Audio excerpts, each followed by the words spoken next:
অনতিবিলম্বে তদন্তপূর্বক গ্রেফতার করে দৃষ্টান্তমূলক শাস্তির আওতায় আনতে হবে, যেন বাংলাদেশে আর কোনো উগ্রবাদী সংগঠন এই ধরনের হত্যাকাণ্ড ঘটানোর মতো হিম্মত না দেখায়। দ্বিতীয়ত, আমরা আইনজীবীদের সুরক্ষার জন্য, কোর্ট চত্বরে আইনজীবীদের সুরক্ষার জন্য সরকারের কাছে উদাত্ত আহ্বান জানাই। আইনজীবী সুরক্ষা আইন যেন দ্রুত প্রণয়ন করা হয় এবং কোর্ট চত্বরে বিচারক, আইনজীবী, পুলিশ এবং অন্যান্য স্টাফ যারা রয়েছে সবার সুরক্ষার জন্য যেন দ্রুততম সময়ের ভিতরে আইন প্রণয়ন করা হয়।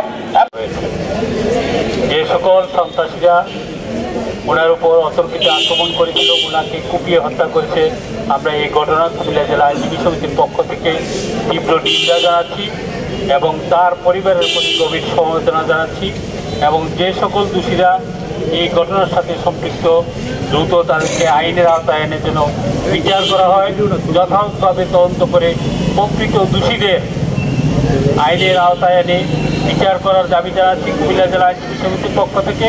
সরকারের নিকট দাবি জানাচ্ছি অনতিবিলম্বে দোষীদেরকে গ্রেপ্তার করার জন্য এবং আমাদের সকল আইনজীবীদের জন্য আইনজীবী সুরক্ষা আইন তৈরি করার জন্য গভর্নমেন্টের প্রতি আমাদের আহ্বান জানাই। আমাদের নিহত আইনজীবী অ্যাডভোকেট সাইফুল ইসলাম আলিফ এর আত্মার মাগফিরাত কামনা করছি। সাইফুল ইসলাম আলিফ একজন ভালো উদীয়মান আইনজীবী ছিলেন। তিনি আমাদের আইন অঙ্গনে উজ্জ্বল একটি নক্ষত্র হিসেবে ফুটে উঠছিলেন।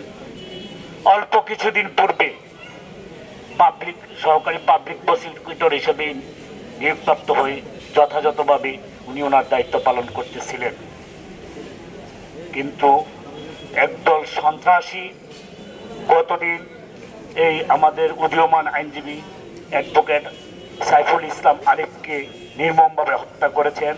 তার জন্য আমরা কুমিল্লা জেলা আইনজীবী সমিতির পক্ষ থেকে, কুমিল্লা জেলা আইনজীবী সমিতির সর্বস্তরের আইনজীবীগণের পক্ষ থেকে তীব্র নিন্দা এবং ধিক্কার জানাই।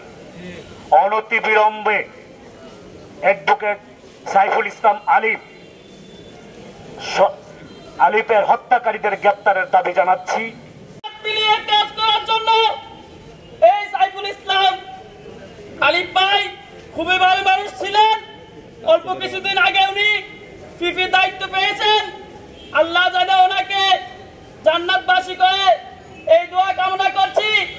আজকে চট্টগ্রামের সাইফুল ইসলাম আলিফ হত্যাকাণ্ডে যারা জড়িত তাদের বিচারের দাবিতে, সুষ্ঠু তদন্তের দাবিতে আমরা যারা একত্রিত হয়েছি, আমরা মনে করি এই ধরনের ন্যাক্কারজনক ঘটনা যাতে অদূর ভবিষ্যতে বাংলাদেশের কোথাও কোনো স্থানে কোনো জায়গায় যাতে অনাকাঙ্ক্ষিত ঘটনা না ঘটে। দৃষ্টান্ত হয় নাই, তা আবার কোর্ট প্রাঙ্গণে একজন আইনজীবীকে এইভাবে হত্যা করবে, এরকম হত্যার তীব্র নিন্দা আমরা জানাই। এটা হচ্ছে শঙ্কিত, আমরা উদ্বিগ্ন, আমরা আশঙ্কা করছি। আমরা দেখেছি বাংলাদেশ ঐতিহ্যগতভাবে সাম্প্রদায়িক আইনজীবীদের পক্ষ থেকে উক্ত ঘটনার তীব্র নিন্দা এবং প্রতিবাদ জানাচ্ছি। রাষ্ট্রের কাছে আমরা